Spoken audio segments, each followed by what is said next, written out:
Stephen Howson, Stretford, Paddock. Not drinking just yet, but we are in the right spot. How's it going? Right then, there is some breaking news on Jadon Sancho. So let's get into it. So last night, obviously, we had Marcus Rashford's Twitter and Insta post, and Rashford's management didn't really help the situation by dropping in little winkies and all that sort of stuff, does it? Does it mean anything?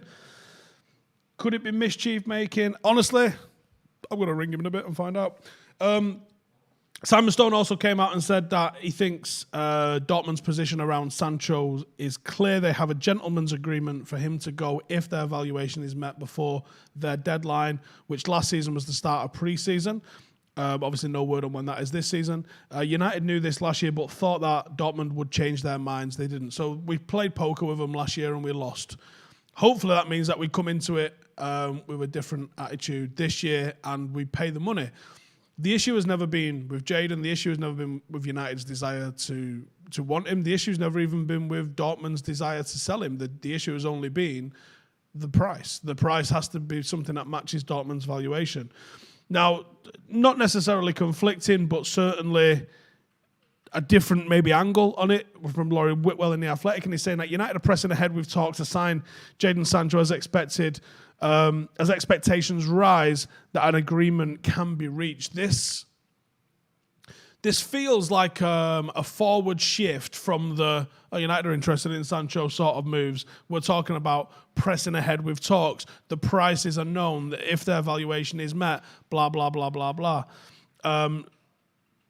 Discussions paused 12 months ago when Dortmund wanted 120 million, like 108 million pound, 110 million pound, depending on the fluctuation of the euro and the pound. And there was no room for manoeuvre on their price. This time around, multiple sources are saying that there is a willingness to do a deal this time around. So it seems like there's probably a little bit of work still to do on the fee. The clubs are still a little bit apart in terms of valuation at this stage. That's just negotiation 101. I would say, in my opinion, nothing happens this week anyway, so there's no massive time pressure. You've probably got 2 weeks before England get knocked out.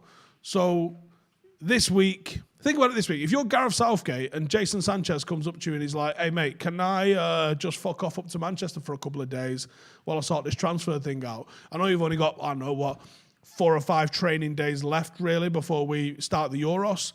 But can I just fuck off for half of them to go and complete a medical for some personal shit? He's going to be like, even a shit manager like Gareth Southgate is going to be like, absolutely not, our kid. No, you're here for England stuff now. The clubs are obviously going to talk their talk. As soon as the clubs come to an arrangement, a medical, and let's be honest, if you're Manchester United, you hold this off until after the Euros. Because unfortunately, people can get major injuries at international tournaments. So it'd be in your best interest to maybe, I'm not going to say drag this out, because I'm hearing that no other deals was being done until this one was done, which someone said to me last night. The fact that the Trippier one, which we'll talk about in a second, one appears to have moved forward means that maybe the Sancho one isn't necessarily done but is nearing completion. So maybe that the clubs think that they can come to an agreement on this. You can't necessarily do anything this week apart from agree with Dortmund. I don't think you can get a medical completed. You're not going to do it in the middle of England games. I mean, that's just bonkers to even suggest that. So you need to wait until England are knocked out of the tournament. Give him a couple of days. If you've agreed with a club, there's no panic. He's definitely going to be a United player if you've agreed the terms with the club. Get the guy's medical done and then get him signed and build the hype on the back of hopefully a good tournament for Jadon Sancho. They're talking up here that they would like to wrap up the signings before the European Championship start, but recognise now that he's joined up with England, there's added complications. And, here's the thing. His valuation could go up or down based on the tournament. So there's a bit of poker being played on both sides, but I would say, in what you don't want to do as man, did that end up playing? Cam's not having a good Friday, is he? All right. So yeah, what United don't want to do is to go into buying Sancho right now and have him get injured in the tournament, you'd be an absolute laughingstock. You're a week out from the tournament. You're probably not able to complete a medical now. Let him go to England and find out whatever tournament he has is whatever tournament he has. If it increases his value a little bit, maybe you can do the agreement with the club now, pending a medical following the tournament. That might be the best move all around, because if he has a mega tournament, his value is obviously going to go up. The Athletic also do mention the Trippier deal, and Torres and Varane. There's no real news except that sources close to United feel like Varane would end up signing a new contract, but feel like that dynamic might have shifted in the next few days. For me, this is a merry-go-round that we've seen so many times, and you get excited like we did 4 or 5 years ago when we thought Ramos had a real chance at coming. Does the Varane one feel any different? It doesn't really, to me. I think there's potentially an opportunity there that you might be able to get him in, but also think that there's an opportunity that he just signs a new deal with Real Madrid. That feels the simpler thing to do. So if it's a simpler thing to do, it's probably what's going to happen. He's got a year left on his deal. I don't think you're getting Varane and Sancho in one window. And if you do, you're not getting any birthday presents. You've just shit them both out on Christmas. Also, there is a Glazer fan forum call, I believe, at 12 today. We will be going live after that if there's anything of note. I'm not expecting too much, to be honest. It's the first time in 16 years that the family has spoken to the fans, apart from apology letters that they may or may not have written. Fans have got the opportunity to submit questions through various different outlets and stuff. You guys let me know in the comments, what do you think will be discussed? What do you think is going to get answered? For me, I think what you're going to get is, I think the Glazers are going to say, we're prepared to listen. We're coming into this to listen. I don't think they'll make any statements. Or certainly, if anyone's going into this thinking, they're going to tell us we're signing Sancho, you're off your fucking head. It's certainly not going to happen. I hope that someone asks them about the state of Old Trafford and any chance of getting a fucking baby wipe around some of that. Apparently something's going on with Saul Niguez. Well, I'll go and have a look at that in a second. I wouldn't expect anything funky from the Glazers today. I would expect them to say, we will take all of your questions, and then they will go back and they'll put a PR spin on everything that they want to say and polish it up before they tell. They're not going to sit there and just Q&A style and be like, what's happening with Old Trafford? Oh, we're going to spend money on Old Trafford. Next. Are you signing any players? We're signing all the players. Next. They're not going to do that. They're going to probably listen to all the questions, maybe write them down, and then you might get a fucking letter put out in 2 weeks. Ian Sterling's also come and said, today is about change. Today needs to be about resetting the relationship between the club and the fans. Thank you for submitting the questions. I'll do my best to get all the answers that we need. We all want a better future for Manchester United Football Club. I anticipate all of these questions, or a lot of these questions, are going to be put to the Glazers, and they're going to say, thank you for the questions, and we'll give you an answer on a later date. They're going to say, well, I can't answer this right now. I'm going to have to prepare. I'm going to have to speak to the team. I'm going to have to find out what's feasible, what's possible, what's likely, blah, blah, blah, blah, blah, blah, blah. I'm not expecting any groundbreaking answers today, but I would say, yes, it probably is a step in the right direction. I'm just going to have a look.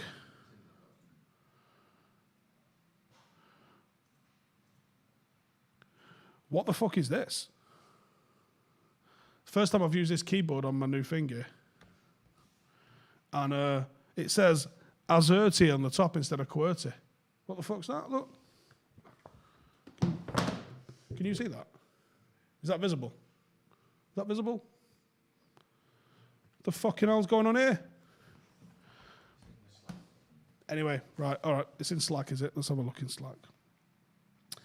So Romano has said Sal could leave Atletico this summer. Bayern are interested. Ooh, I don't like that. But no official bid yet. Chelsea also interested. What? Open race, no advanced negotiations yet. Athletic are in advanced talks for Rodrigo de Paul as a potential replacement. United should just go buy everyone linked as replacements for all of these top players. That's what they should do. That's my opinion on all of those. Anyway, what you guys saying in the comments? I've got a French keyboard. I'm absolutely fucking mugged right off, haven't I? Bastard. I'm going to have to see if I've still got the box, because I usually throw the boxes away. CDM news? Unfortunately not, no. I think I'd love Sal as mine, and we'll be doing a video on that, exactly why I like him, a little bit later. the price that he's seemingly going for from Atleti seems almost too good to be true. And like Atrex says there, Saul's leaving Atletico this summer and United aren't interested. Incompetency still surprises me sometimes. How many times have I watched the Fergie doc then? Just once at the moment. I hope they don't prioritise Trippier over a centre-half or CDM, says Einar. Yeah, this is a weird one. I mean, penny for the thoughts of Ethan Laird, really. I mean, I understand strengthening that position to a certain degree. But seemingly we do fancy getting into Varane, I guess. But yeah, any news on a striker? We signed Edinson Cavani. There's your striker news. Sancho, Camavinga, Torres and Trippier, the only people we'll get with our 150 million budget. I don't think you're getting all them, to be honest, either with you. Adam says, Steve, hello from Cape Town. Just fantasising. If we sign Sancho, what number does he get? I don't know. Who fucking cares? Not the 7, because it's Hockey-Pardo. DSBJ says, if we bottle Sancho, who would be second chance? Any chance of Ghana getting game time? I read something last night that Nottingham Forest want him again, and I could fully understand why, and I think he probably should go why. Some people in the comments saying Rafinha would be a cheaper alternative.